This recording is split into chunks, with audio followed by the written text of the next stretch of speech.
Well, hello, y'all. Welcome back to What's the Rate, the Resource series. I'm your host, Brianne Lyons, and I am here with filmmaker David Remmer. Hello. Hi. How are you? Thanks for having me. Yeah, welcome on. So we've been trying to hold off until the cameras are rolling to actually dive into the conversation. So now we're gonna go ahead and do that. So I guess we should talk about how we met. Yeah. Yes. Okay. Definitely. Do you want to tell that? Or do you want me to? You start, and then maybe I'll jump in. You'll follow my lead? Yeah. Okay, cool. So I met you because I saw you had posted a reel or something on Instagram, and it popped up on my Explore page. I think it was from the Screw Up. Okay. On the Explore page? Yeah. Okay. But it was working. You only made the Screw Up a year ago, though. Well, we started this is where I'll chime in. So we started in 2023. Okay. And it's been a long process and it's evolved over the years. Yeah. From humble beginnings Yeah. into something that's a little bit more alive at this point. But so it popped up on Instagram. Yeah. And then at the time, I had a couple scripts that I wanted to do. This was in my post-grad era, so because I was living in Crown Heights at the time, and I saw that and I was like, oh my gosh, let me reach out because I have some scripts that I want to bring to screen. Right. And then from there we set up a call, and then we had lunch at the diner. Yes. Which is very sweet. And then I feel like we've been in contact ever since. Yeah. Yes. So and we really both have grown and evolved into, there's been so much change. I know, yeah. I mean, look where we are now. Look what you have now. Look how far you've come, and it's amazing to watch your journey. I appreciate it. And see that and be a cheerleader for you, and then also to then be invited to come on here, and I'm like, oh my God, she wants me to come on. This is so cool. Yeah. So this is just a great opportunity, and I'm really excited. Yeah. For all of it. So I appreciate it. Yeah. Because at that time I was working retail. Dark times, y'all. I talked about it. There. Yeah. So actually, let's talk about that. So I remember when we were at the diner, you were just talking to me a little bit about how you kind of kept filmmaking a little bit closer to your chest when it came to I don't want to say living a double life, but you didn't express that too much at your day job. Very true. So I would like to talk to you just about why you chose to do that, and also just yeah, it's interesting because I do talk to other people who experience this, where they have a job that's very corporate. Maybe they feel they have to switch on a mode and act a certain way in their job. Of course, there's professionalism, but I mean literally playing a character, right? That's what it felt like to me. It felt like I couldn't really be, I don't know, this artist, poetic writer. That didn't work for the environment that I was in. Because I think when we met, I was working at a corporate bank, one of the top banks in New York. And I do design work, so it's mostly creative, but there's, it's the environment, right? You wear the suit, and I had a certain haircut, and I just felt like I was in this box. So, but, this is New York City. You have to pay the bills. And I'm very grateful to have a job in corporate America to begin with. I mean, that's already something to be really grateful for. So, and any financial positives from that were an investment into my creative side, right? So to me, it was kind of like a dream position to be in, because you're living in one of the greatest cities in the world, and you have a job and you're working, and you get to also do what you love. So to me, I was like, this is a win-win. And if it means putting on another hat for 8 hours a day, or talking a little different, or whatever it is, I was fine with that. So it sounds a little silly, but no, not at all. It's your truth. Yeah. So couple questions. You're born and raised in New York, yeah? Seattle. Oh, that's right. It's complicated. So my family they're all New Yorkers. New York, Long Island. My mother's from Port Washington. My father's from Brooklyn. He's from Avenue J, Midwood, Jewish neighborhood. And in the 90s, they moved out to Seattle during the grunge scene and Microsoft and all of that. And then I appeared My sister came first, then me. Grew up in Seattle. Absolutely loved it. Felt like I was spoiled growing up there in nature and hiking and the music at that time in Seattle and great coffee. Mm-hmm. And then I moved here almost 10 years ago. Mm-hmm. Just for, unlimited possibility, right? Yeah. In not only in corporate jobs, but also in the film opportunities as well. Mm-hmm. So that was a bit of a tangent, but. No, you're good. So I imagine you had a slight bias to New York rather than LA, right? Yes. Yeah. LA, I love California, but San Diego is really where my heart is. LA has never really been a place where I wanted to hang out too long. Oh, yeah? Why? But I don't know. Maybe it's I don't know. Maybe it's a cultural thing. Maybe it's how I was raised, because I was raised by New Yorkers, and I feel like I have some of that like New York blood. And our family's they've been in New York since like 1880. Oh, wow. From so I think it's this hardcore New York thing. Not that like I have anything against LA, because I'd love to do some work there one day. So I shouldn't say anything. I shouldn't make any more comments. But I definitely am a New Yorker, like to my bones. All right. Yeah. How about you? I'm from Colorado, but something Denver, about right? Denver. Yeah, Denver. Yeah. But something about New York's like the way they're able to embrace the DIY and the grit and pretty much the process of making the product I resonated with. I feel like New York was a little bit more aligned with my values when it comes to not only like on a personal level, but also within the artistic process. You know what I mean? So I just felt called to move over here. And also in high school, I was still a theater girl, solely a theater girl. So I was like Broadway, right? Yeah. So yeah, that I don't know. I just feel like I just was really aligned with New York. So I'm here now. You're here now. We're here now. We're here now. And it's interesting because I feel like the way I've always approached filmmaking, and I started when I was 10, which doesn't really count, but that's when I started picking up my mom's VHS camera and like getting my friends together after school and just trying to make whatever. Mm. And I still feel like it's kind of like that. And even though we have a larger crew maybe, or it depends on the production, of course, but maybe we have a shot list and maybe we have this and there's a little more structure, but I still try to keep it to being that same feeling when I was 10. Because there is a grit to that. There is a let's do this from the ground up. Like let's really roll up our sleeves and just that's how the Screw Up was made. That's how a lot of that was made, and where I learned those techniques. And that's where I really learned like New York has its own identity in the entertainment world and why it's so separate from LA. It's because actually I went to New York Film Academy. That's right. Okay, I was going to ask you where you went to. Yeah, okay, great. It's good that we're getting into this. Yes. Mm-hmm. And this is where this kind of happened and started and aligned, and that's like kind of the origin, right?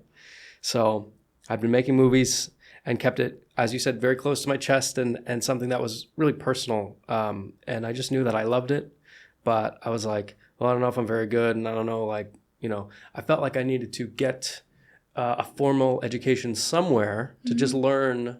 I thought I knew a lot, but I was like, okay, relax, dude. Like, you need to get some real training. So I enrolled in a 12-week evening filmmaking, and I worked at Spotify at the time. What? Yeah. I didn't know you worked at Spotify. Whole other story. It was a contract, but very cool job. I was very grateful. I was very happy there. And at nighttime, I would go to NIFA to take classes. Okay. Yeah. I want to ask about Spotify. Okay. I did not know you did that. Yeah. I actually just ran into someone at a mixer literally the other night who I worked with at Spotify, and it's such a small world. But anyway, yeah, it was a little blip. What were you doing? My timeline. So my corporate job, right, has been AV, which, audiovisual design, engineering, commissioning. So mainly building conference rooms and things like that. So. Oh, wow. And I'm still doing that today, right? I mean, that's part of this, like you said, the double life, right? I didn't go to college for this, but I started when I was 17. So, I don't know. It was a friend of a friend recommended something, and I started as an intern somewhere and did terribly, and somehow still survived. Made it happen. Yeah. And then from there, I worked in retail too, but I still had this IT background. Mm-hmm. And what's so funny is this was in Seattle, 2015. I was folding clothes working at Zara. Oof. And I went from Zara to working at Microsoft. Oh, okay. I got to be an intern there. And, still like low pay, like pay was about the same, but it was like the different, like environment. The different environment. Yeah. Mm-hmm. And got to really learn that. And I was running like live sound for big conferences and talks and setting up, for events there and things like that. So doing more of the live event corporate AV. But a lot of that experience and a lot of that training has a lot of crossover to filmmaking. Mm-hmm. Setting up the mics, setting up the lights, getting the the camera set up and all that. So I was loving it. I saw it as education and realized that, okay, I can just keep doing this and pull what I need to know for what I love. Mm-hmm. And I'm getting paid. This is great. Like, so that's kind of, I'm trying to just connect the fabric of all of it, but that's really where it is. And okay, so back to New York Film Academy. Okay, yeah. So there is where I really learned that New York has a style of filmmaking that's a very interesting, gritty and very different from the polished sort of, LA scene. Okay, where things have bigger budgets, bigger crews, right? And indie scenes where sometimes you have a permit, sometimes you don't. Sometimes you go in with a camera and you just get the shot, whatever it takes, right? And that connected with me deeply because I was like, oh, that's what it was like when I was like, a kid. Like we just get a camera and just go and see what happened. Mm-hmm. It's funny. Shout out to my cinematography teacher at NIFA, Arsenio. He was amazing, and he taught us so much how to use shower curtains as diffusion, and I mean all kinds of like tricks. DIY things. Yeah. He took us to a lighting store on Canal Street and showed us like all the different light bulbs. I mean, just the old school, learning the old school way of film. I was in love. I was so happy. So I was working at Spotify, and then at 5 o'clock I'd run down to NIFA because it was at World Trade Center, and I could go right down and go there and spend every day pretty much just living, breathing film. Yeah. And every weekend working on the other student projects and doing that, and that was a 12-week program. Mm-hmm. And I love that they have that resource, right? Because a lot of people are in this position where they need a job to survive, but they have this thing that they love that they want to, pursue. And New York Film Academy has this, it's literally designed for full-time people who work full-time. It's evening classes, which I think is so great, right? I mean, what an opportunity to be able to do that. And that was kind of a launch pad. And this is where we'll get into the screw up, because that was a launch pad that connected me to Eric, and that whole world opened. Mm-hmm. And it was from one night of just going on Google and going, you know what, I'm going to take a class just to see what happened. Mm-hmm. And I don't think I'd be here if I hadn't done that. Wow. That's really cool. That's insane. So you said it was a 12-week course. How much did that cost? Oh, it was around 4 G's, which was, still is to me a lot. And I think I was like, all right, put it on a credit card, worry about it later. Oh, okay. Because to me it was like now or never. Yeah, exactly. What I remember is I had a phone call with my dad, and I had just turned a year older, and we were talking about age, and he was like, are you really doing what you love? Are you happy? Mm-hmm. I said, no. And he's like, well, why don't you get online and why don't, like classic father, right? He's like, well, why don't you just do it? And I was like, you know what, you're right. And I hung up with him, and I opened my laptop, and I was like, bang, bang, boom. And like 30 minutes later, I was on the phone with a guy in LA, and he says, hey, the registration office closes in 20 minutes. Send your paperwork right now, and we'll get you in. It was Friday night. He's like, we'll get you in Monday. Oh, wow. Send your paperwork right now. I was like, oh, yeah. And then Monday night, I had my first class. Wow. Like the next day or the other day. So, wow. Anyway, sometimes it's like that, right? Yeah. Sometimes you have to like shoot your shot and just do it. Like you see the door open a crack, you got to like throw that door open. Yeah. I know that sounds a little like kind of cliche, but no, people say it for a reason. So yeah, no, definitely, because I've lived that. I've definitely lived that. They know my story, but when I quit the photography studio on a whim, and I was like, you know what, I'm done here. Like, I'm not doing this anymore. I'm just gonna see what God has for me. I just know that I can't deal with this anymore. And then so I got that was the job here. That was a moment for you. Yeah, where in the sense of just like betting on yourself and taking a chance. Yes. I know our stories are slightly different in the sense of you kind of just like the opportunity was kind of there, and you kind of had like a path kind of laid out for you. You knew what the next step was for you. But in my lane, I didn't know what the next step was for me. But I do think the same sentiment is just taking a leap and betting on yourself. You know what I'm saying? Exactly. So yeah, that's crazy. So when you were there at NIFO, what type of films did you like making? It was interesting because when I started, I mean, the first few weeks were just the fundamentals of filmmaking. We'd study old movies, some of the classics. We'd look at framing. We had a great cinematography teacher who was brilliant. It was great. But then I didn't know what to expect, right? Because I was thinking like, okay, maybe they'll give us an outline, or maybe they'll give us a script and then we have to go make it. They were like, here's a camera, here's some lights. These lights are very old, by the way. They're like old tungsten lights that get 1,000 degrees hot, and they take so much power that we have some crazy stories. We had one light catch on fire. We had another light blow out the fuse in someone's apartment. Oh shit!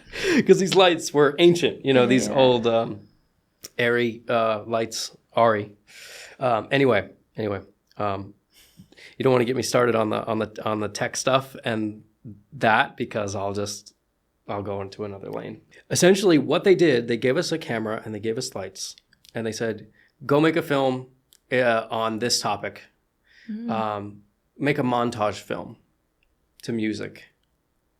Okay, what? Yeah, go. Take the weekend, go make it. Keep it under 5 minutes. Go ahead. That's it. And the results were amazing. I mean, it was like so much creativity, and every film was different. And it was like a small class too, like maybe 12 of us. So it was very intimate. And then we had to get like reviewed by the teacher. So like our directing teacher would watch all the films and then kind of not grill you, but give you some critiques. So that was sometimes tough. Yeah, but it was stuff we had to hear. So. Yeah. I was very hands-on, and I was so excited. I was just like, I felt like I was so alive when that started happening, when we got more out of because I'm more hands-on learning. Like, I don't really love textbooks and stuff like that. I'm more like, give me the camera, let's run around. So when that started happening a few weeks in, I was on every set. Everyone kind of we all became friends, and I was like, I'll come to your set, and then I'll come to yours. And it was like, I was getting an Uber, going to Brooklyn, working on a set, and then coming back to Manhattan and going to another set, because I just wanted to be a part of everything that was happening. And it was just so exciting, and really made some great friends as well, which, moving to a new city, from Denver, right, to New York, who do you know? How do you, if you... Like, I didn't go to college, right? So, like, I felt like I was kind of missing, like, a core friend group. Moving to a new city, too, not knowing anyone. And then, like, if you don't have a university to fall back on. And, like, work friends are work friends, right? It's not... There's only...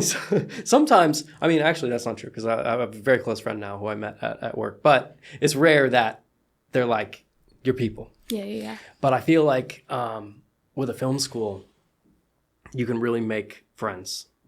Because, a lot of directors, like, they say, I didn't need film school, right? I just love movies. I know what I do, and that's great. And, like, I absolutely hear that. But, like, I was desperate to be tapped into the network and, like, find my people. Yeah. I was craving, like, let me just be around people who love this as much as I do, so I don't sound so crazy. And I don't have to bottle it in when I go to my corporate job. I don't have to, like... I can let it out, Yeah. So it's going back to that double life thing where it's like, keep quiet, push it down, go in the office, wear the suit, and then I could go and like, express everything that I've been holding in for 8 hours. Yeah, and be who you really Sounds are. kind of silly, but no, not really. Yeah. So just talking a little bit more about that. So like it was a choice. Like I don't want to say did you feel ashamed, but like I don't know, did you share ever that you were a filmmaker? Like maybe in efforts to like build community or find somebody who might do that also outside of work? Like why did you choose to hold? Not a whole lot. There was a guy I worked very closely with at Spotify, because we were like the engineering team, and I was writing a script, and this was for my thesis project towards the end of the 12 weeks. So at the end, you make your big film, right? Yeah. So I was like, oh, this is the biggest script I've ever written. It's 15 pages. Oh my God, this is gonna be like epic, right? It's cute now that I look at it, I'm like, okay, but at the time it was. I mean, it was. I'd only played around with films, and this was like hire actors, hold auditions, do readings, and put a shot list together, and you have a crew, right? So this was like, I took it very serious. And I remember I had my coworker read the script, and he was like, it's interesting. Okay. He's like, what are you doing here? And that's when I was like, oof, maybe I shouldn't show people stuff I work with, because it's like, they're like, do you not take this seriously? Like, you want to do that? Why don't you go do that? So that's when I was like, maybe I'll just keep this to myself. Okay.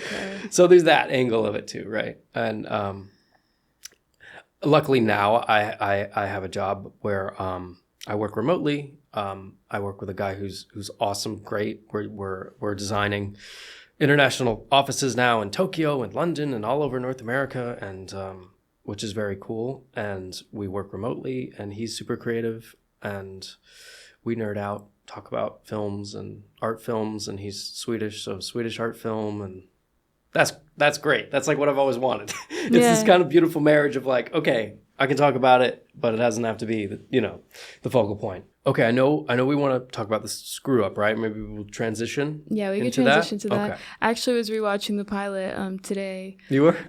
Yeah, I also watched your the premiere, I don't want to say montage, but like cut that you did of the cast and everything. Yes, on Vimeo.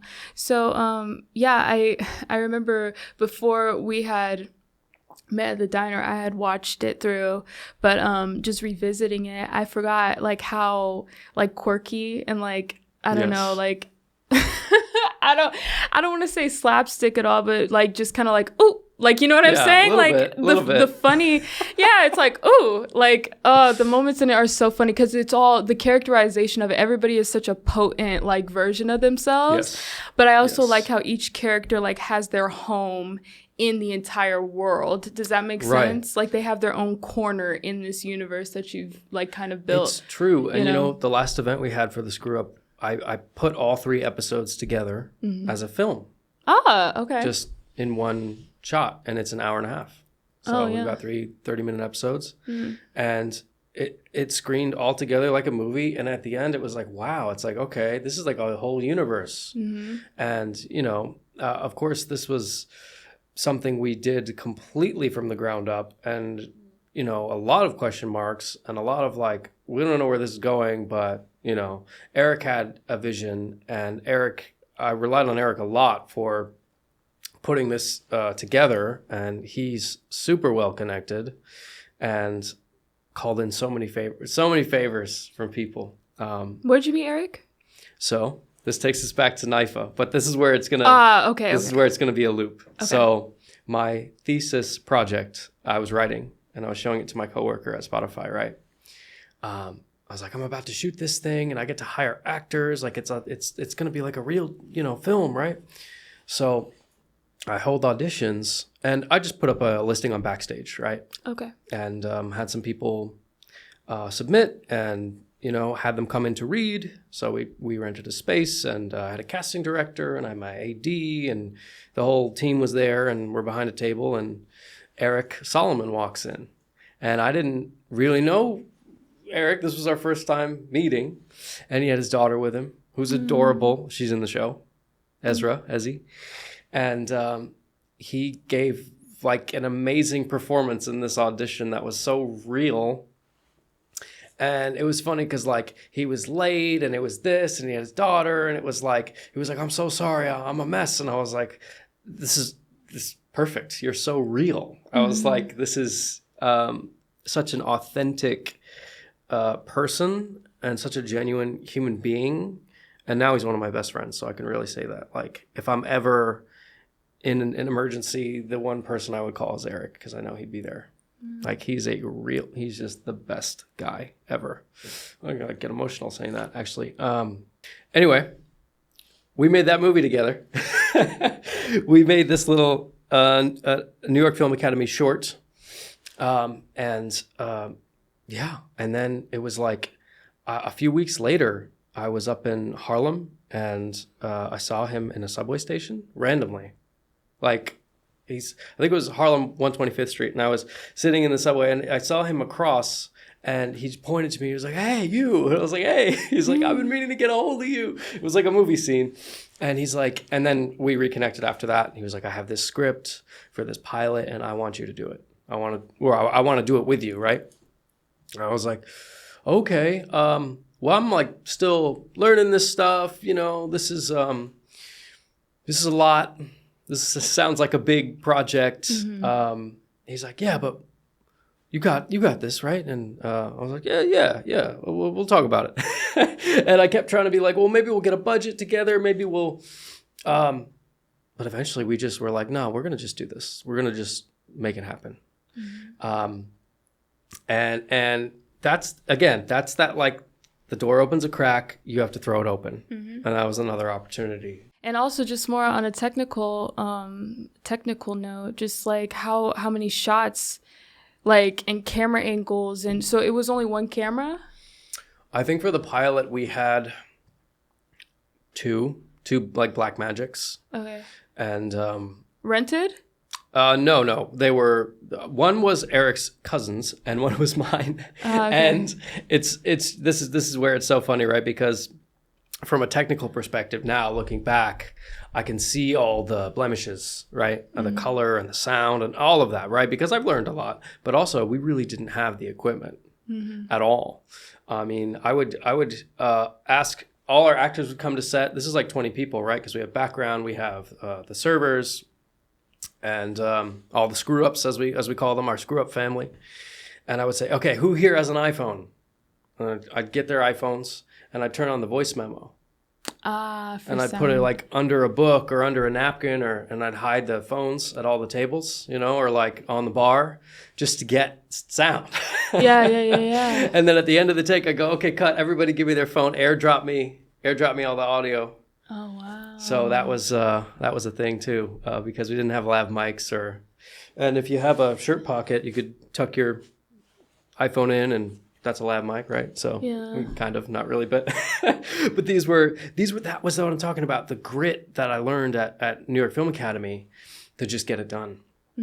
And you know, looking back, I'm like, okay, like that's a great place to start, but like I now want to use, like, sound is very important to me now, and like I want to use professional equipment like where I can, but like for someone who's just starting out, like it's okay to use a voice memo on an iPhone, like get it however you can get it, right? Yeah.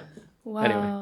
Anyway. Yeah, but I also just like how now speaking more so to like how it's done and how it was executed is just like how there's a scene where Eric is like, it's at the very beginning, but she's in the back, gosh, I forget her name, but she's the one who makes the Cosmo, and she's like, you didn't ask me if it was pink or something like that. You know, what's her name? May. Yes.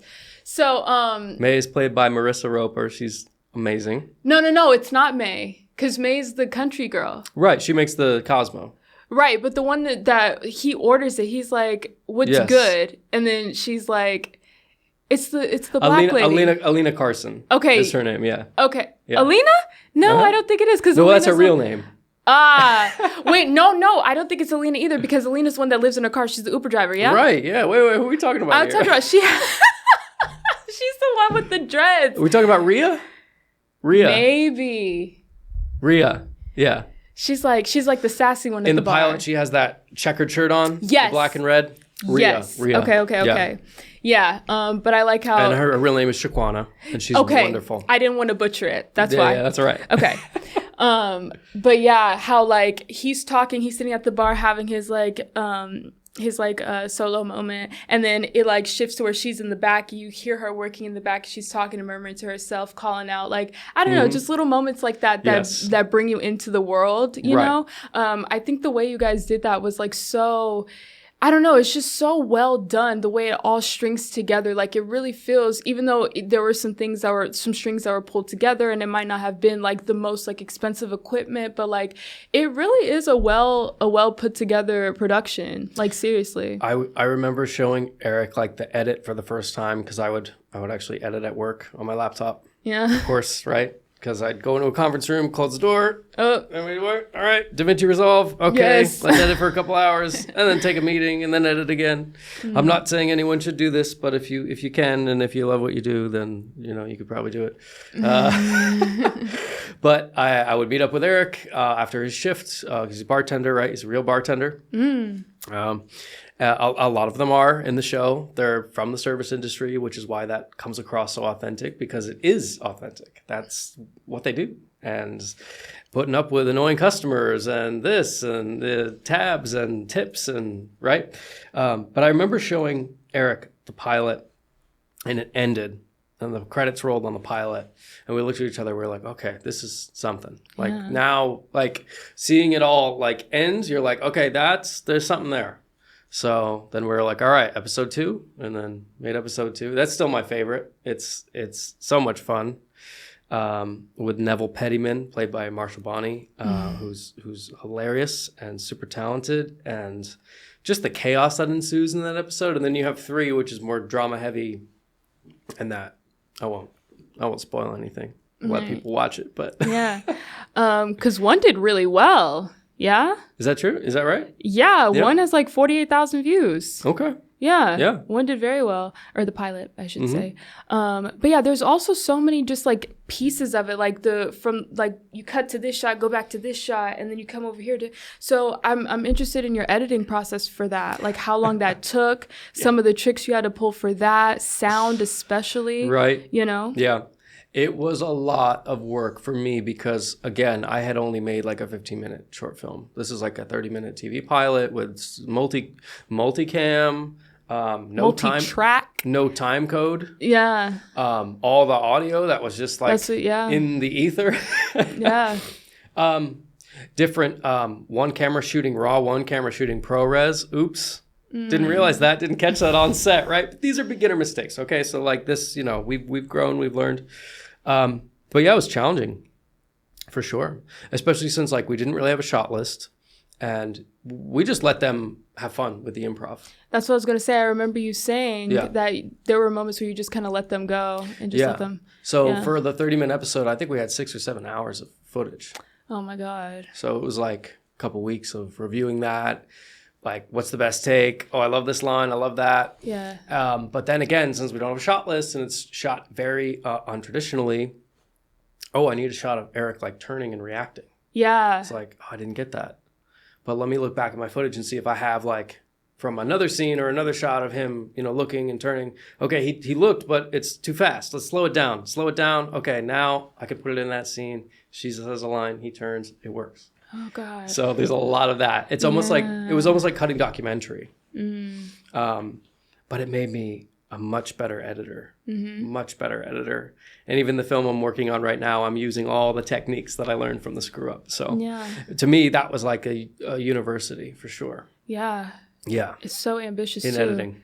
Yeah, like oh my gosh, I would be so overwhelmed. At times I was, and then I'd have to go to a meeting at work, and I'd be like, "What are you so worked up about?" And it's like nothing. Right. It's like nothing to see here. You know, because I didn't want to like. Bring that to. Yeah. My God. And you edited in DaVinci also. Yes, I do. Yeah. Yeah.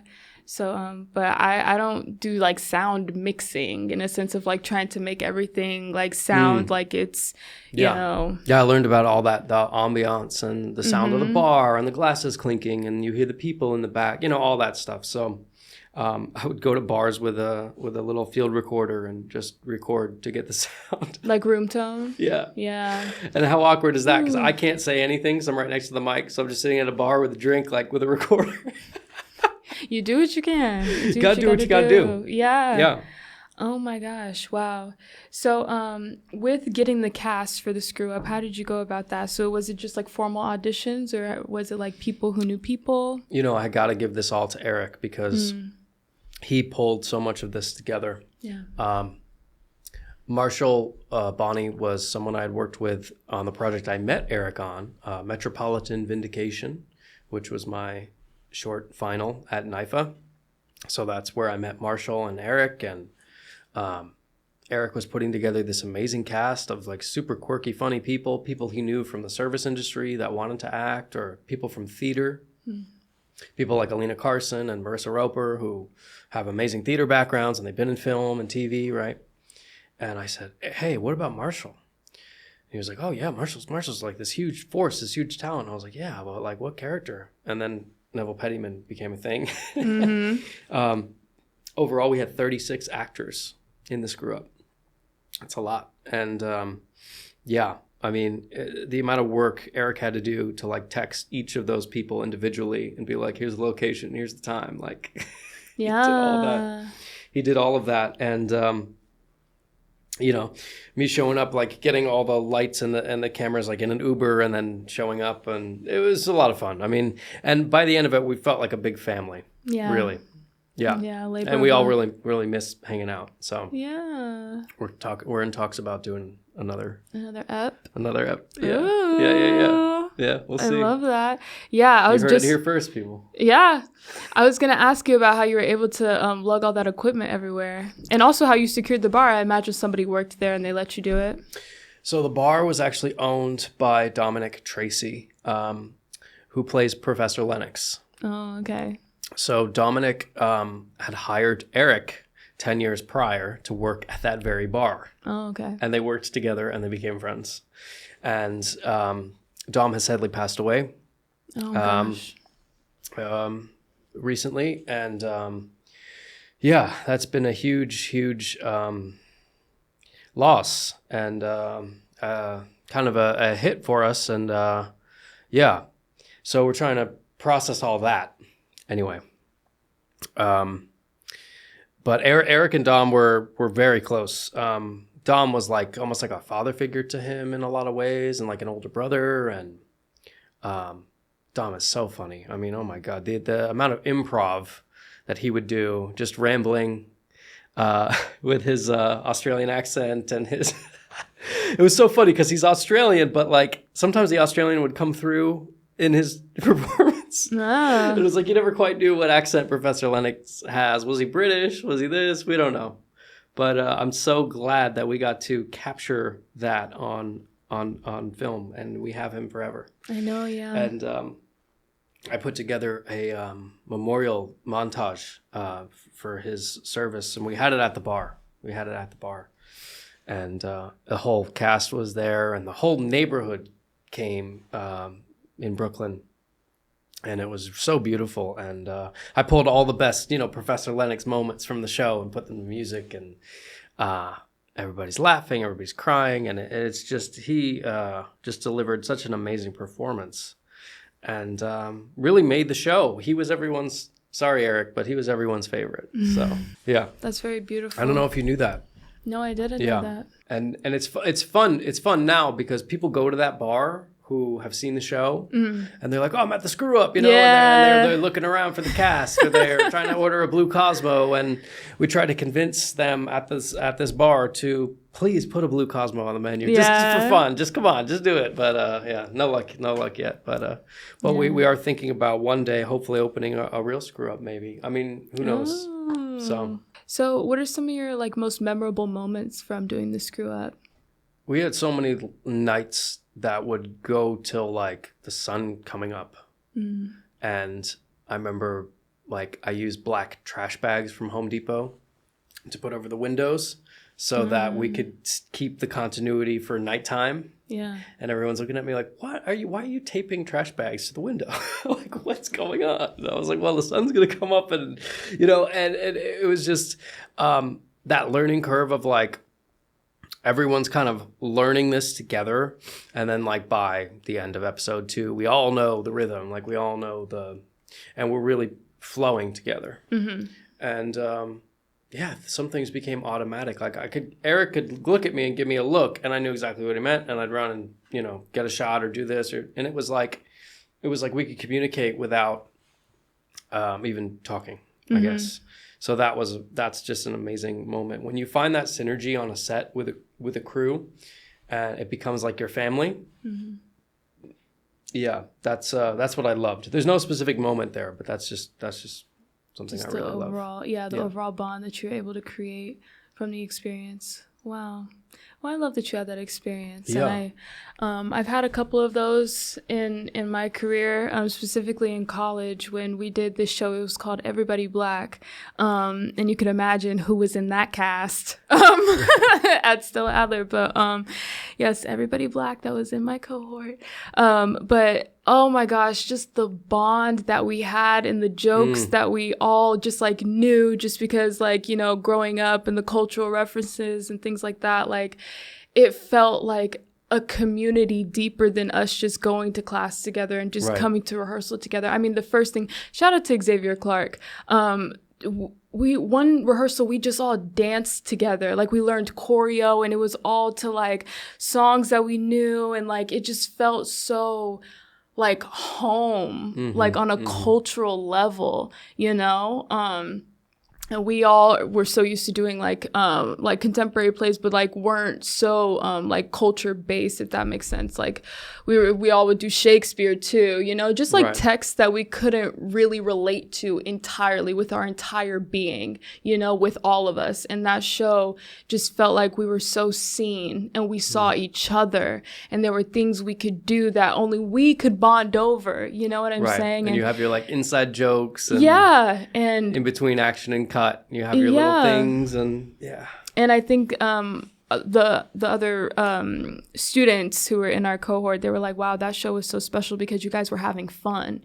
And the reason why we were able to have fun is because we all felt so comfortable and so seen by each other. And that comes across on in the film or in the work, right? Yeah. That always comes across. I mean, if you're genuinely feeling you're having a good time, it's going to come across. Yeah. And I think it's the same with the Screw Up. We were genuinely having a good time, and you can feel that when you watch it. Yeah, you can. Go watch it. It's on YouTube. Check it out. Yeah. Check it out on YouTube. Yeah. So right now the show is in a pitch stage where we are trying to get more eyes on it. Okay. And trying to see where we can take it. And when I say we, I really mean Eric. Eric is the writer, creator, director. I am the producer, right? It's under my company. And I was the editor and shot it. But like this is Eric's project. So he's going to ultimately decide that, and like I'm there to support and help however I can. But I know he's having different conversations. I think our next step is to cut a series trailer together that shows you the entire universe that we talked about, right? Like all pulling from all 3 episodes, creating a through line in 2 minutes, like a series trailer. Like we really need that to sell the show or to evolve the show rather. So that's our next step. That's our next step. And I guess I'll kind of close with that. So talk to me a little bit more about Ramarama. Yes, Ramarama. Ramarama. I know, it's a tough one. Sorry. But so is like Google and Yahoo and like, the world adapts, right? What do you mean? I don't know, like you have companies that have weird names, right? Okay. Like what is does anybody know what the GPT stands for? ChatGPT? Like, no. Okay. Do you? No. Oh. Okay. Anyways, talk to us about your production company. Okay, so Ramarama. Similar. Okay, so I grew up in Seattle, right? And my favorite movie theater was the Cinerama. So, which was a classic thing from, old Hollywood with the CinemaScope, right? With the 70 millimeter projection. And I was in love with that, right? And then IMAX came around and that kind of took over. But and unfortunately, Cineramas are closing now. They're like an old thing of the past. I don't even think there's any left. So partly it's, the AMA from, but that's also audiovisual media and art is the AMA. Okay. So, and it's also my last name. So that's kind of where that derived from. My love of cinema, my love of drama, the Ramarama drama. Raymorama. Okay, cool. Yeah. And you began that when? I think we became an LLC officially in 2024, and now we are a full multimedia company, music videos, TV pilots, narrative film, scripted series, some commercial work as well. We've done some work for Disney, editorial stuff, fashion. So it's kind of just like a wide spectrum now, right? Yeah. It's evolving. Mm-hmm. And there's even something we're going to work on later this month that's exciting. It's a new scripted series that we'll potentially try and sell to HBO. So that's something, but that's a whole nother thing. I don't even know if I can talk about that, so maybe I'll just stop right now. Yeah. Okay. But lots of fun projects. Yeah. So with that Disney bit, so how did you get that? Was that word of mouth? Did they reach out to you? Yeah. So Seth Dieter became a friend of mine. We met at this corporate job and realized we're both filmmakers. And he told me he was working on this documentary, which actually just recently came out. So Find Yourself is available on YouTube. And it's about a Wim Hof method instructor and his journey of kind of finding himself, searching for meaning, kind of the bond between father and son, and discovering that home is not really a place. It's more about a feeling. Yeah. So that's really amazing. And Seth just wrapped that project. But when I met him, we were working on that. And he would come into the Screw Up screenings and see what I was working on. And I would show him early versions of Train of Thought. And he was like, oh, you should try this. And, so he's been a friend and collaborator for many years now. Mm-hmm. But yeah, he would kind of give me side jobs on the side too, and say, "Hey, I got this thing, and I don't have the time, but if you want to edit this," and so little corporate things. That's kind of where that came from. Corporate things. The little things, little editing jobs and stuff. Yeah. Yeah. Yeah. Yeah, I like how you touched on that. And the reason why I was kind of like trying to poke at that is like sometimes you never know. Like when you share. People have different takes on it, but like when you share what you do, you never know. You just might find that one person who might be, right, a part of your world. But I know it's tricky for everybody, and you already shared your experience on that in terms of why you chose to hold it closer to your chest. But if it wasn't for me sharing that I was an actress when I worked in retail, I never would have taken the leap to pass my resume out, and I probably would not be sitting here right now. Tell me about that, because I want to know a little more. Okay, so like just how I got here, or like what part So of it? You don't have to name the store, of course. I won't. But you had a coworker, someone you felt you could like share more about? Well, in this case, it was a regular, but also me sharing with my coworkers, like, because where I worked, the location that it was at, I will share this. It was in Lower Manhattan. I really don't want to give the exact area. This is when you got to New York. You're here. Post-grad, yes. Immediately out of graduate, out of college. So anyways, but I shared that I was an actress. And I actually met a really cool girl, Maya Bryant. She just did the Tina Turner national Broadway tour, which is insane. Yeah. Wow. But they would let me, like when famous actors would come in and I would be on the register, they would let me check them out. You know what I'm saying? Because they knew they were like, oh, Breon's actor. So I got to meet like Yara Shahidi. I got to meet like a whole bunch of really cool people. Kenan Thompson. Like it was cool, You're in Lower East Side, right? You're in a cool... that area. Yeah. So one of my regulars was like, Breon, why don't you... Because I was not happy there at all. Like for so many different reasons.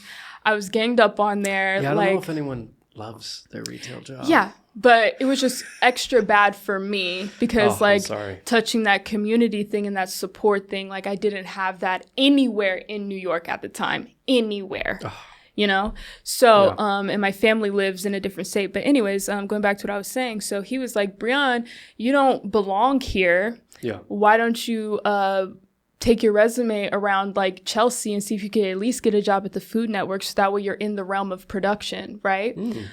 Because at the time I couldn't afford acting classes. I couldn't afford to be a part of any groups. And like, I didn't have the time to join any type of club or anything. So I was like, okay, I'm going to try to, because my priority at the time was to at least get majority of my day in my element. Like whether that be working a job there or doing some type of internship on the weekend, something like that. Because I just hated how 40 hours of my week was dedicated to doing something I hated. It's too much time. Yeah. Hopefully we're going to 32 hours soon. So, what they're saying.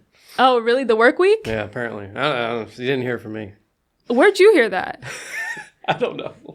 AI and... Oh, okay. AGI, robots are going to do everything. We'll save that. We'll save that. Okay. We'll get into that. Yes, I know what you mean. But he was like, yeah, you should take your resume around. So I was like, okay, I will do that. So the following Saturday, I went to Starbucks and I typed up top production companies in New York City. And Gotham Production Studios was one of them. Hey, shout out. Shout out, Gotham. They didn't come into play after the photography job because one of the places I had passed my resume out to was at the photography studio. Long story short, I basically was like, I'm done with you talking to me crazy. It was crazy. This sounds toxic and abusive. And... Extremely. Okay, so your story now makes perfect sense. Yeah. You got up and you said, I'm out of here. I'm done with this and you. So I was like, you talk to me like a dog and I'm sick of it. And he was like, you know what? It's not going to work. You're done. And I was like, that's fine. Write me my last check and I'm done. You're like, I said it first. Had no plan B. And this is, you've left the retail. This has been your gig. That was yes. It's gone. Yeah. No guardrails. We're out. Yeah, no. Wow. So, and it just so happened to be the same week my mom came to visit me. So the whole week that my mom came to visit me, I was jobless. So I got to spend... You got to have time for mama. Yes, time for my mother. But what's beautiful is that the dinner that we had before she left, I got an email from Gotham saying, hey, Brianne, like we wanted to offer you a position.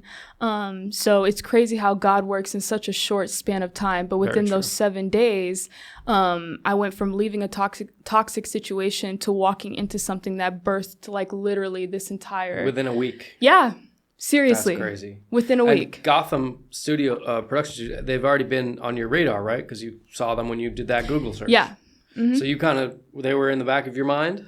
Yeah. I mean, since they were one of the 10 that I handed out my resume to. Right. So I was like, hopefully I get it at one of these production companies. What a blessing. Yeah. No, seriously. So very grateful for it. And I'm able to have this show and I'm able to sit here and have this conversation with you. Here we are. Full circle. Full circle. But touching on that AI segment, so I'm interested as far as how you believe AI has either helped or hindered the filmmaking medium. Yeah, I think right now there's, you go on social media or there's an amazing Instagram account called Evolving AI, which talks about every week there's an update, right? Shout out to them. It's a good way to stay in touch because I feel like every day there's news and it's like it can be exhausting just to keep up with this stuff. But I think right now a huge talking point and maybe fear is these generative AI video models that can essentially eliminate everything, all the human components, right? I mean, you probably still have to do some sound design work, but you can type in a prompt and get an entire scene, right? Mm-hmm. And do it again and again and again, and now you have a short film, right? And while that's really great, it's like we're losing some of the inputs, right? We're losing the human performance. I think like when I think about that technology, I actually think about James Cameron, because he's someone who uses technology and performance to work cohesively to make something really amazing. So if you look at the Avatar films, there's so much tech in there and computer generated things, but they're preserving this human input and performance. And it's this beautiful marriage. And think about like a student at New York Film Academy right now, like how I was years ago. And they have no budget, they have no means, but they really want to work with actors. And they work with actors. They go into an empty room and, get a real performance and then change the background, change the clothes, change that. And that technology is not quite there yet as of recording this, but I hope it gets there because that will be a beautiful way to use AI, where you can use it in this hybrid sense where you're using real actors. Maybe you don't have a location. Maybe you want to film at the top of the Empire State Building, right? And you can't. But you can do it. You can be in your living room and boom, change the background. Now you're there, right? So that's, and to me, like speaking to the 10-year-old self of me who first picked up a camera, that's like been a dream of mine, you know, from that age, being able to have access to VFX and things like that. And of course, I'll acknowledge that that comes with great job loss. Like there are VFX artists and illustrators that are really being affected by this. And it's going to change so much in the industry. But I do hope people will lean towards more of a hybrid workflow when it comes to using AI. Because honestly, and I've commented on some videos of like some AI short films, and I'm like, this actor does not exist. Like, you know, not really protesting it, but more of like, let's realize that this is not a person. Like, they don't have a life. They're not paying bills. They're not trying to like get out of Seattle or get out of Denver or like, you know, like this doesn't exist. This person does not exist. So when there are thousands of actors who do exist, who want to work, who are going to auditions, grinding, trying to pay bills, give them a shot. Yeah. Who trained for it, who worked for it. Right. You know. And we have to look out for them. So yeah. That's actually very similar to my new project that I've been working on. So it taps into not only the AI and the fear of AI, but also social media and living in this sort of surface level universe where 90% of our attention is just taken and consumed by nonsense, really. I mean, I hate it. Like only this year, I recently found myself in bed doing this and I'm like, oh my God, what am I doing? I used to have some control here, but now I've lost it, I guess. So I'm trying to do like a social media cleanse now, which I think is really important for everyone. Like just to charge your phone in the living room, get an alarm clock. You don't need to have your phone be your alarm, you know? I know that's that's like going cold turkey, but. I almost did that. Like seriously, I got the Opal app. Have you heard of Opal? Yes. I have it. Shout out to them. It tells you like how many years like you're going to spend on your phone. Oof. I've seen their ads pop up. They're like, get the fuck off our Instagram, right? Yeah. Yeah. I'm like, it's aggressive, but you're works. right. Yeah. Because or the one where the guy's scrolling and it's just like a film reel of all the videos he's watched and they're just surrounding his whole room. I haven't seen that one. It's very cool. But geez. Very cool visual. Yeah. But yeah, it takes me back to New York Film Academy because our first assignment was a continuity film. It was continuity, montage, and then final. So for my continuity project, I actually wrote this story called Snapshot. It was about two girls. One was this super famous influencer, and the other girl was her fan. Oh. And the influencer had a very glamorous life on Instagram, millions of followers, went to the best parties and was on yachts and like had this amazing life. And the perspective of the film is her fan who's just watching her and like comparing herself to her, you know, like, oh my God, am I pretty enough? Am I this? Like, I want that life. Like, and her boyfriend is sitting there like, get off your phone. Come over here. Like, let's watch a movie. Let's hang out. Let's be together. Let's be present. And she's in this world of like sucked in wanting the grass is always greener, right? The camera, and this was a crazy VFX shot I did. Shout out to DaVinci Resolve. But camera goes down and we go into the phone and the image becomes the next scene. Oh, wow. So the photo of the influencer, that's our transition. And we get to now see this photo shoot that she's on. And they're in this beautiful, it looks like a mansion, right? And they wind up getting kicked out because it's not a mansion. They're in the lobby of a building on Park Avenue. Okay. And the doorman's like, get the hell out of here. What are you doing?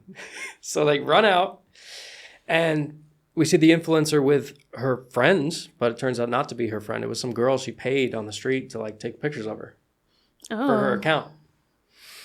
And when the influencer gets back to her apartment, she has an eviction notice on her door. And it's this juxtaposition of like, things can seem great but you never know what someone's going through, right? And like social media forces this narrative and perspective that like my life is great. Everything is great. I only do great things. I go to the best events. I eat the best food. This cheeseburger, you have to try. Like the amount of videos I hear like that, like come with me to this new restaurant that just opened up in Greenwich Village. That's what it is. Oh my gosh, like, you guys, you have to try. But like those people have issues and problems and like you know, maybe they're behind on their bills and like that's the stuff we don't see. Yeah. We only see this like fluff. So that was the point with that story. And I am pulling from a lot of that because that was a student short film, right? That's not something I'm gonna necessarily put out, at least not for now. But like, there's elements from that where I looked back on it.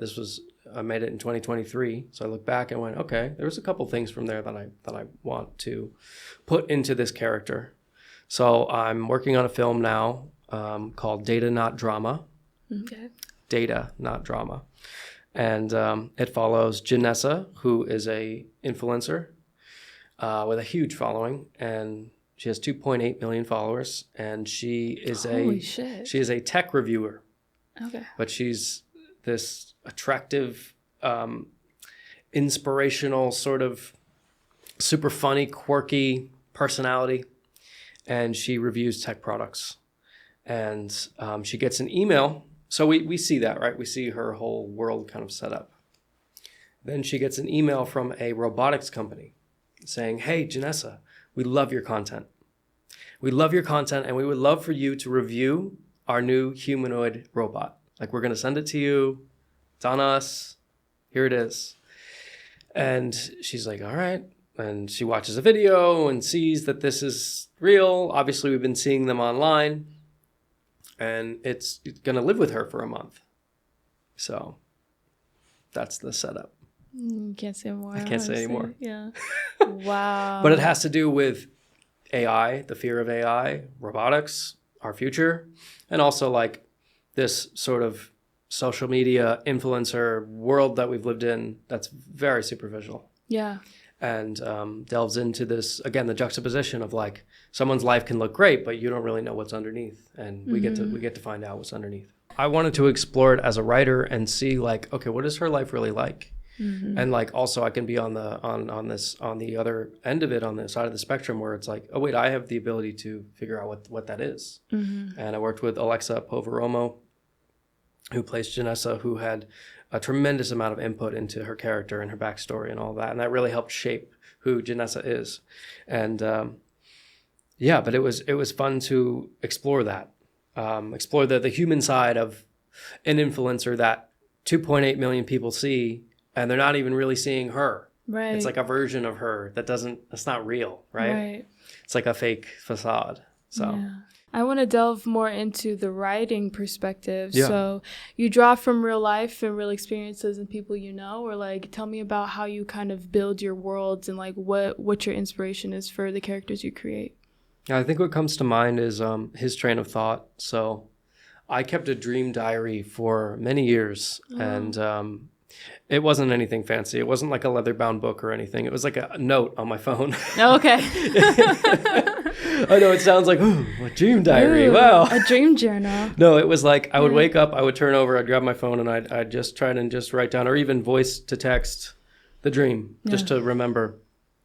And I was going through some things at the time. So I had a lot of dreams, and I feel like a lot of our dreams, sometimes I like to Google, like, what did this dream mean?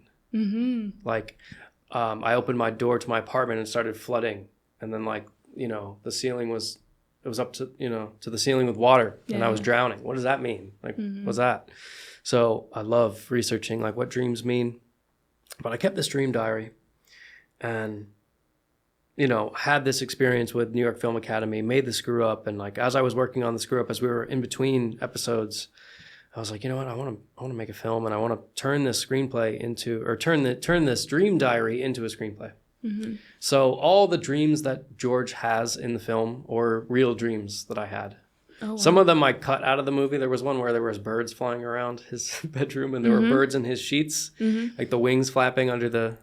Had to cut that. That just didn't work. I thought it would be really cool, but it wasn't. But yeah. I specifically had a dream where I woke up to the sound of the subway under my apartment, and went into my living room, and there was the staircase entrance to the subway in my living room, like built into the hardwood floor.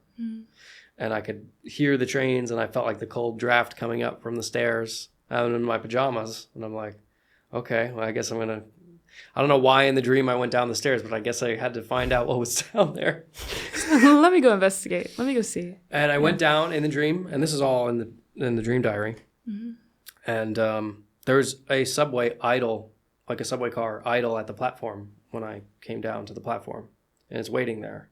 And I walk up, and the door's open, and it's an empty train car.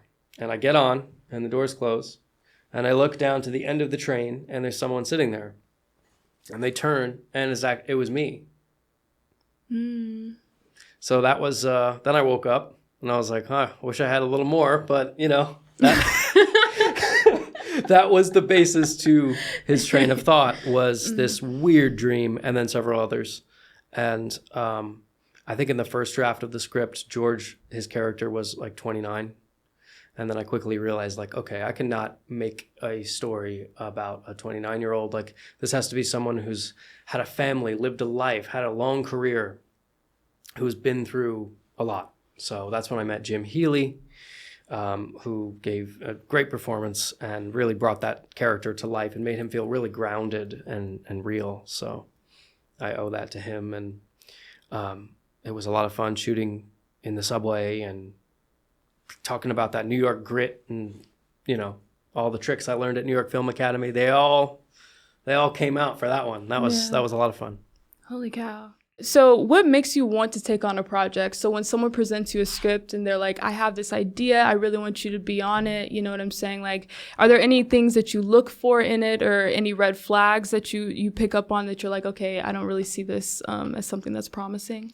I think my answer has changed like over the last few years, because if it was anything, right? I mean, anything. I just wanted to make movies. I just wanted to be behind the camera working on anything. So like I would kind of, before New York Film Academy, like I would try to convince my friends to do something, or I would message SoundCloud rappers in Seattle in 2011 and be like, let's shoot a video. Let's do a visual. Let's shoot a video. My friend has a convertible. Ooh. We'll do a rap video. So that was the career we for a long time. We could get some girls. Yeah, we can make it happen. You can imagine how those videos look. I mean, it's ridiculous. No budget. Yeah. No budget. Outside, car, camera, and women. So it stemmed from that level of filmmaking to then, made Train of Thought, made The Screw Up. Those are two projects that have a cast, that have merit on their own, that are their own, intellectual property, like whatever word you want to use. They're their own universe, right? Mm-hmm. And after making those pieces, I'm now a little bit more selective with how I decide on a project, right? And someone reached out to me recently. They actually knew me through a landlord I had, because I rented this apartment, and it's their relative, and they're like, hey, I'm tapping into my network in New York and seeing like people I know in this industry. And I was like, I'm in the industry? Oh wow, okay. Realizing that now, because I didn't think of that myself that way really before. I just knew I loved to do this, and I'm just going to keep doing it no matter what, right? Mm-hmm. That was like the first time someone said that. And it was an interesting feeling. And they're like, I just want your opinion. I want to know if you have any advice. I have this TV pilot, and like, let's get on a call and discuss it. And it's a period piece. Takes place in the 1950s, and it requires a lot of budget and a lot of resources and period costume and period cars and locations. And I said, this is an amazing project, but I think what we can do together is shoot a concept for this. Like pick one scene that gives me the tonality of the show, that makes me feel like what the show's about. Mm-hmm. Along with your pitch deck and your treatment and your show Bible. And she had all that, but I said, let's do that. So we're doing that at the end of this month. So I don't know if I can say anything more about it yet, but. So what has your career taught you most about yourself?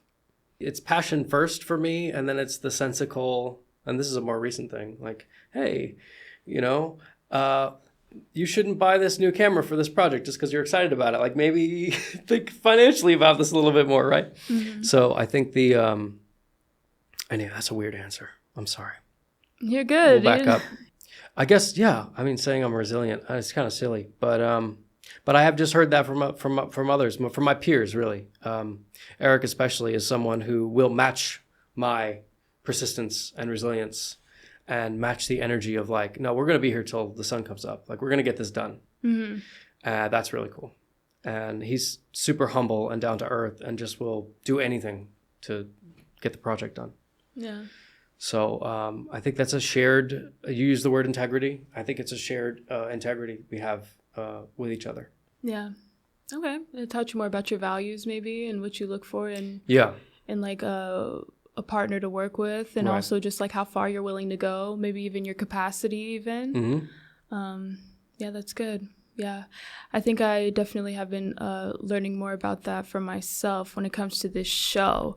Because with this podcast, I come in on the weekends. I come in 2 hours early before my shift. I stay 3 hours after my shift. I mean, I'm recording this after a shift. Like, this show means so much to me. Yes. And like, even with acting, and I'll be transparent, like, I will spend my last nickel on my coaching sessions with Gil Zabarski. Like, he's like, and even we moved our Sunday session to this Tuesday, and he's like, Brianne, like, because I also am remodeling my website and I have to finish my acting portion of it, and he's like, Brianne, like, if you need time to do that, like, because this was on Sunday and we're meeting on Tuesday, he's like, if you need more time, it's fine, like, we can take a week off. And I'm like, no, I will finish it tonight, and we will have it for when we meet next. You know what I'm saying? Like, so I totally relate to you in the sense of like, the passion is just what drives you. And it's like, no, I have to. I want to do it. I have to. It's no question. I just love it, you know? So, yeah. And I tire myself out. It's crazy. Like, I was actually transparently talking to my therapist about this, but just like building my community, finding my soul tribe, having a social life. And I realized that I sacrificed that. Like, and I don't mean that in a pretentious way of like, I'm so dedicated, I don't have time to hang out. But genuinely, it does come with the cost, because you know, you look around and you're like, damn, who do I have to call? You know, it's like, well, actually, I've had my head down for so long that I haven't really massaged, you know, those friendships, and I haven't been fully present. Yes. You know what I'm saying? Yes. So I've gotten better, obviously, you know, but I just say all that to say that I definitely relate to that in the sense of like having that drive. You know? And your answer just now kind of inspired an answer that I should have gave you originally. It's okay. You can give it now. Because now we're on this sort of on the same wavelength. But to be self-reflective for a moment and to answer that question, what have I learned about myself? I think I've learned that as a writer, especially like when I'm with Train of Thought, right? With that project, I learned that I wield a responsibility in my writing, because to me, filmmaking was about, this is going back to me being the 10-year-old kid, right? But it was about like cool shots and a certain scene and a certain this. And now it's way more writing focused. Like, start with the script. The script has to be everything first before we even touch a camera. The script has to be perfect. So that's where the maturity lies in how I've kind of evolved the process from just loving cinematography and lighting to now really learning the fundamentals of like, why do we care about the character? Mm-hmm. What keeps us engaged? Mm-hmm. Do we remember a shot in a film because the lighting was cool or because the performance had us engaged? Mm-hmm. So that's really the stuff I had to like evolve.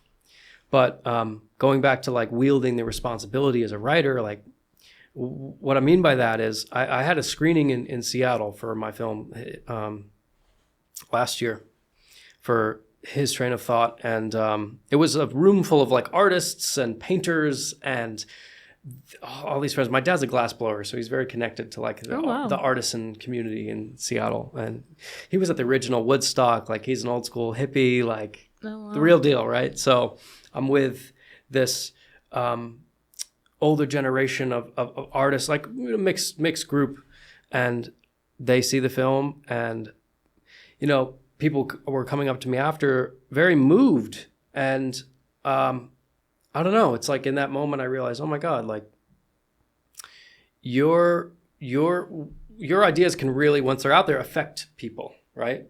I had a family friend call me and tell me that he saw my film and then wanted to talk to his kids again. Like he hadn't spoken to his kids in a long time, and he saw that and he was like, that's the thing that made me want to. And I was like, that can't be right. That's not. I was like, this little 20-minute movie made you like what? Maybe it was because we were so close, like growing up, but like, yeah, I think in that moment I was like, okay. So you have to be aware of your impact on the audience. Whether you think your idea is no one's going to see it or it's going to be the biggest thing in the world, like you could be on either side of the spectrum. But I think what I've learned about myself is know how your work is going to affect people and be conscious of that as you write. Be conscious of how you're making people feel. I don't think you ever really know. I think it's just knowing that you have that power. Yeah? Yeah. I'll agree. Yeah. Because you had no idea that would happen, you know? It's true. Because I was almost laughing at it in a way because I was like, no one's going to take this seriously. It's a low budget thing. I made it, you know, with no real studio, no budget, just me. But when someone sees it who doesn't know me or an outside perspective, they take it for what it is. And I guess that's something I now carry going forward, is like, okay, no, this is, people do take this seriously. And it's a self-doubt thing too, right? It's like, who's going to care about this? Like I made this just, you know, myself. And so it's a confidence thing too. Yeah. It's a bit of that imposter syndrome, I think, that I'm still trying to get over. Yeah. And why I don't love talking about myself very much. Oh, so. Okay. Then we don't have to. No, it's okay. But that's I'm getting over it. So yeah. Yeah. You haven't even touched your water, and I'm already. Yeah. Yeah. Well, because transparently, I'm like, ooh, I shouldn't have any more water. If you get what I'm saying. But, or you're just a pro at this. Yeah, and I like. No nerves. No. Totally relaxed. No, but yeah, I definitely am getting over that as well, and getting over perfectionism specifically. Yeah. I talk about that in the season finale of my regular season of season 2. And I was talking to you about this a little bit before, but just like how I like the episodes where I put my cards down. I like the episodes where I don't feel like I have to package these conversations in a certain way. And with that being said, they're still authentic, they're still real, but it's like, make it more of a conversation and share more of yourself, and like don't edit out the parts where you laugh. You know what I'm saying? Don't edit out the parts. I know this sounds really silly, but it all comes back to the point of the fear of being seen and like the imposter syndrome, and you know what I'm saying, and giving yourself grace to like be yourself in your entirety, whether it be your personality within your medium and your craft, your passion, like just allowing yourself to just like to be and to do. Allow yourself to do. You know what I mean?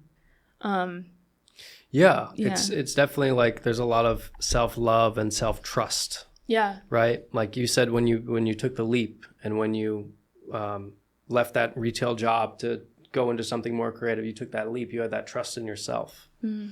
And protect that, you know? Like that's a message to everyone. Like listen to that side of you. And I guess there are moments of doubt where I don't listen to that and I have this, you know, you're an imposter or you're this, or how could your art affect anyone? What do you mean? Like I should probably not listen to that voice. Yeah. And just keep doing what I'm doing. Or that it doesn't have to be perfect in order for it to be effective. I think that's how I relate to that. Yeah. You know, like it doesn't have to be pretty and polished in order for it to resonate and be worthy of being seen. Like, you know what I'm saying? So, and also touching on like imperfection. It's like we live in a world that's like so perfect, like not only in influencer and social media and all that, but also like in AI. Like AI films have no mistakes. You know, the lighting is perfect, the dialogue, like there's no human error, right? And I think the blemishes of human error are really beautiful. And I was at a film festival a few weeks ago, the Big Apple Film Festival. Shout out to them. They're right here in New York. He records here all the time. Hey, shout out to Jonathan. Well, you have a great film festival. Yeah. And that was one of the talking points in the Q&A, because, you know, these were smaller budget films made from people. Mm-hmm. And not everything was technically perfect, right? Mm-hmm.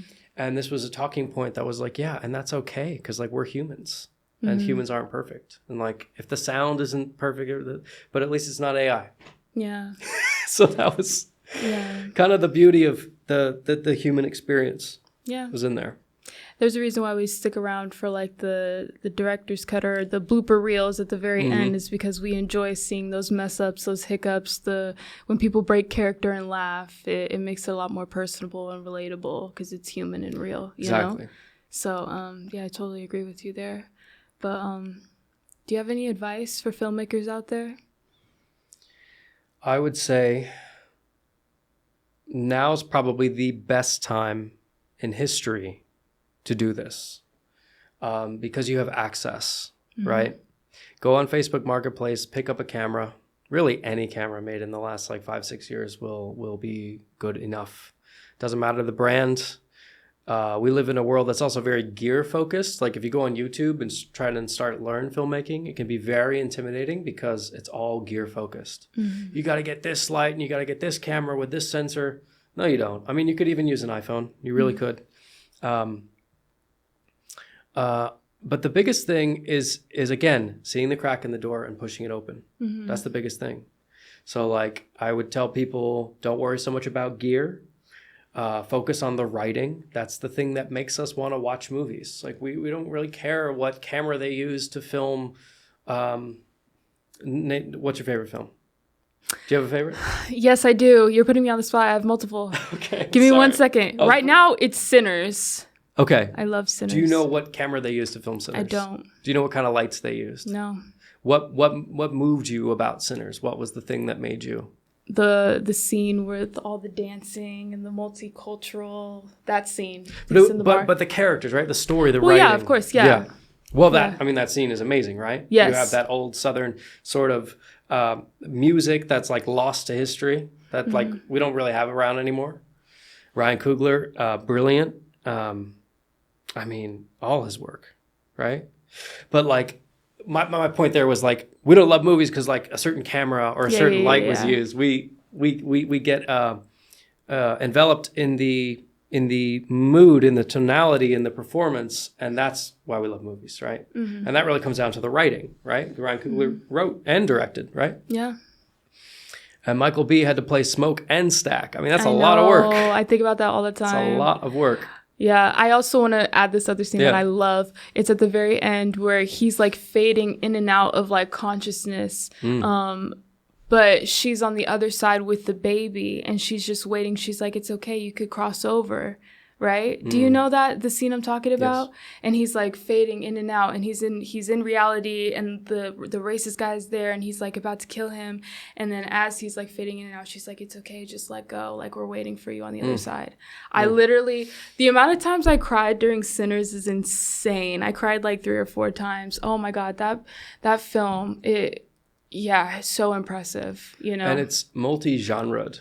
I think there's like, people say it's like horror, but no, it's like 5-6 genres. Like there's so much going on. It's a musical and it's like horror and it's drama and there's so many things in there.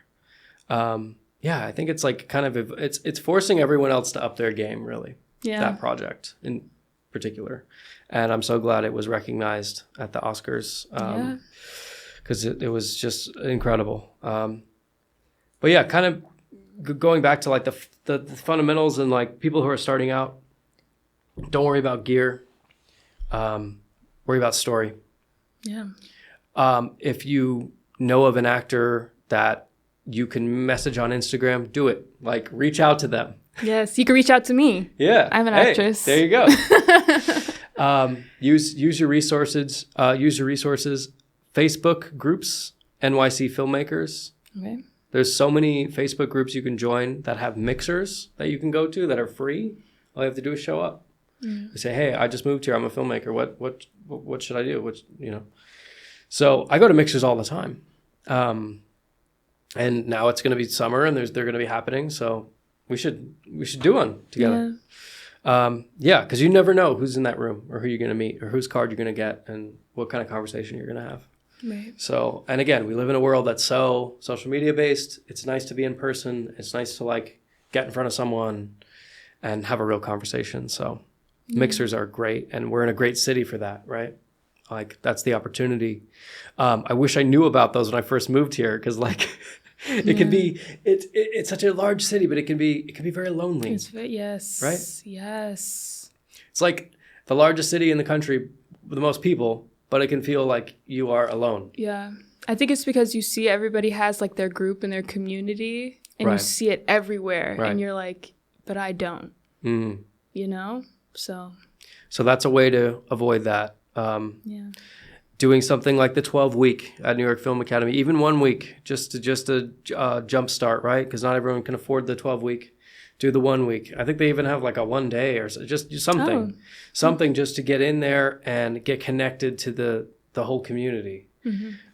Get plugged into it. Join the Facebook groups. Backstage. If you post your film on Backstage and if you need actors, I think it's $25. Like it's not that people think filmmaking has to be this super expensive thing, but that's why I say now is the best time. Yeah. Right now. And also some of the AI tools, just to help. Yeah. Not too much AI, but a little in post-production, make things, look a little better. Yeah. Yeah.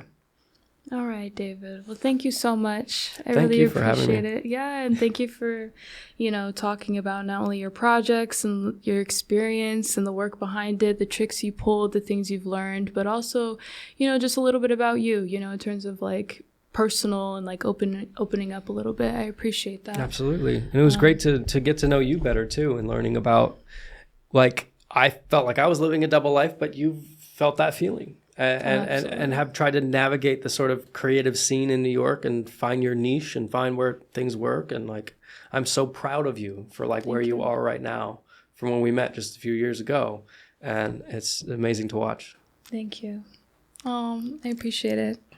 Well, guys, thank you so much for tuning in to this conversation and this episode of The Resources. Check out David. Check out the Screw Up. Check out his train of thought and keep tabs on David. Tell them where they can find you. Yeah, his train of thought is streaming on Apple TV and Amazon Prime. It's also on several other platforms. The Screw Up is the Screw Up series on YouTube. And more projects to come. Yeah. More projects to come. Yeah. All right, guys. Thank you so much. And I'll see you on the next episode of The Resources. Bye.